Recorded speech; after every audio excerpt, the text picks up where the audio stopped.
तेजस्वी यादव कार्यकर्ता दर्शन से संवाद यात्रा पर मुंगेर पहुंचे हैं। ऐसे में हमारे साथ बातचीत करने के लिए मौजूद हैं मुंगेर जिला के जिलाध्यक्ष क्योंकि नारायण शर्मा। क्या कुछ तेजस्वी यादव ने आप लोगों को मंत्र दिया है, उस मंत्र पर काम करेंगे? क्या कुछ मंत्र दिया है? देखिए, ये बात ये है कि हर लोग चाहते हैं कि हम जिस घर परिवार में, जिस समाज में, जिस पार्टी में रहते हैं उसके अंदर क्या है, क्या चल रहा है, उसकी जानकारी हमें लेनी चाहिए। उसी दिशा में उन्होंने भी हर जिला के मुख्यालय में हर विधानसभा से लोगों को बुला के अपना फीडबैक लेने का मुख्यतः काम किया है। उसी के संदर्भ में ये कार्यक्रम था। त्रिलोकी जी, आप जिलाध्यक्ष हैं मुंगेर के, संगठन में बड़ा एक पद होता है, तो क्या कुछ कमी है जो आपने तेजस्वी यादव को बताया है, उस कमी को पूरा किया जाएगा? आपको उम्मीद है, भरोसा दिया गया है? निश्चित रूप से जो है नो मैन कैन परफेक्ट जो बोलते हैं लोग, बिल्कुल सही होता है। हर व्यक्ति पूर्ण नहीं होता है, लेकिन जो तेज तर्राज होते हैं सतत प्रयास से अपनी मंजिल तक जाते हैं। उसी दिशा में पार्टी को जानकारी देते हुए, उसको बिंदुवार समझते हुए लोगों के बीच में मैं जाके कहता हूं और पार्टी को मजबूत करने का काम करता हूं। इसमें भी जो मूल बिंदु है वो बिंदु मात्र 3 है। पहला बिंदु तो ये है कि इतिहास में हमारे आदरणीय लालू प्रसाद यादव जी जो पायनियर मेंबर थे आरजेडी के, उन्होंने जो गरीब गुरबा तबके के लोगों के लिए काम किया, उनके मान सम्मान की रक्षा के लिए काम किया।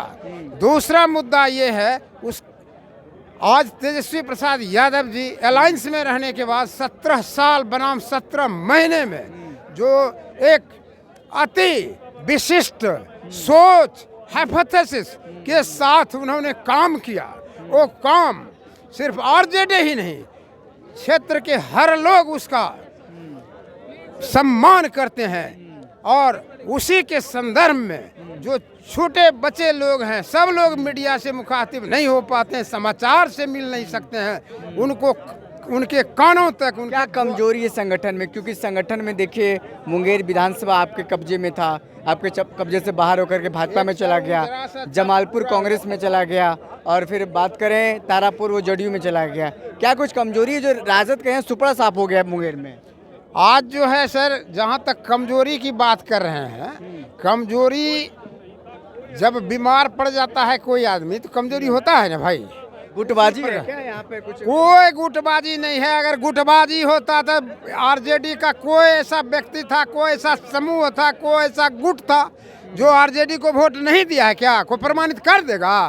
तो ये तो आर्टिफिशियल लोग हैं, जो दूसरे पार्टी के लोग हैं, भेदिया हैं, वो इस तरह का मूवमेंट जगाते हैं जिससे कि आरजेडी कमजोर हो। लेकिन आरजेडी हर बिंदुवार वस्तु स्थिति को समझता है और अपने पथ पर चलता है। बोला जाए, अब उस तरीके का राजनीति नहीं हो रहा है जिस तरीके से भाजपा सत्ता में आई है 2014 के बाद। राजनीति का जो नज़रिया है वो देखने का भी, समझने का भी बदल चुका है। हिंदू मुस्लिम हो, मंदिर मस्जिद हो, बटेंगे कटेंगे, तमाम जैसे नारे हैं दिए जा रहे हैं। तो इस परिप्रेक्ष्य में आप लोग मुंगेर को कैसे देखते हैं? इसमें लग रहा है कि जीत पाएंगे हिंदू मुस्लिम? देखिए, हिंदू मुस्लिम दिया जा रहा है, जो दो पहलवान लड़ता है तो कई तरह का वो अपना दाव पेंच लगाता है, लेकिन जो उस पर ध्यान नहीं देता है वही न पीछे पड़ जाता है। आरजेडी तो एक बहुसंख्यक पार्टी है बिहार में, फिर उसको अरे मुंगेर में किसी आपसी कारण से हम लोग नहीं जीत पाए, लेकिन उस आपसी कारण को जब हम लोग दूर करेंगे सहानुभूति के द्वारा, वैधानिक विचार के धारा, प्रेम प्यार से, तो निश्चित हम लोग जीतेंगे। इसमें शंका ये आपको लग रहा है कि आपसी जो कमी है वो रह गई है, तालमेल कहीं न कहीं कार्यकर्ताओं में, संगठन में, जिसके कारण तालमेल भैया कुछ नहीं है। यहाँ है कि बीजेपी वाले लूट के जो माल लाते हैं, उस माल का जो है दुरुपयोग करते हैं। इस धरती पर कौन मनुष्य पैदा लिया है जिसको लालच लोभ नहीं है? ये तो सर्वविदित है। और उसके कारण लोग हमारे ही वोट को ले लेते हैं, और 10% लेते हैं तो उसका 20% होता है। ये तो मैथमेटिक्स है। एक आखिरी सवाल है आपसे, हम लोग बैक हो जाते हैं। एक आखिरी सवाल है जी सर। बिहार में 4 सीटों पर विधानसभा के उपचुनाव हुए थे, जिसमें चारों में से चारों महागठबंधन का राजद का सुपड़ा साफ हो गया। इस पर आपकी क्या राय है? क्या आपको लगता है कि अब कार्यकर्ता उस तरीके से वोट करने के लिए नहीं निकल पा रहे हैं आपके, या फिर कहाँ कमी रह गई है? चारों सीट पर हारने का कारण जो हम लोगों का हुआ, उस पर हम लोग आपस में बैठ के मंथन कर रहे हैं। सच्चाई ये हुआ कि लोग तीसरा चौथा माहौल बना के लोगों को डाइवर्ट करने का काम किया, जिसको अब हम लोग आकलन कर लिए हैं। निकट भविष्य में उसका दबाव भी बनेगा और हम लोग अपने जगह पर आएंगे और जीतेंगे। चलिए, क्या नाम है नेताजी आपका? विनय कुमार यादव। क्या लगता है आपको कि इस बार 23-25 में सीएम बनेंगे?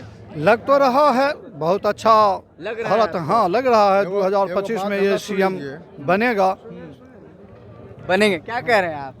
मेरा यही कहना है कि तेजस्वी यादव जो आज मुंगेर की धरती पर जो कदम रखे हैं, तो वो इसलिए आए हैं कि जिस घर में सदियों से अंधेरा है, उस घर में आज वो रोशनी जलाने के लिए आए हैं। अच्छा, भले ही वो जीत हार गए हैं, वो हार गए अलग बात है, लेकिन अगर जिस दिन वो जीतेंगे, जिस घर में वो सदियों से अंधेरा है, उस घर में वो एक रोशनी प्रकाश डालेंगे। प्रकाश डालेंगे एकदम आपको उम्मीद है पूरा? 100% उम्मीद है, पूरा नहीं 100% उम्मीद है।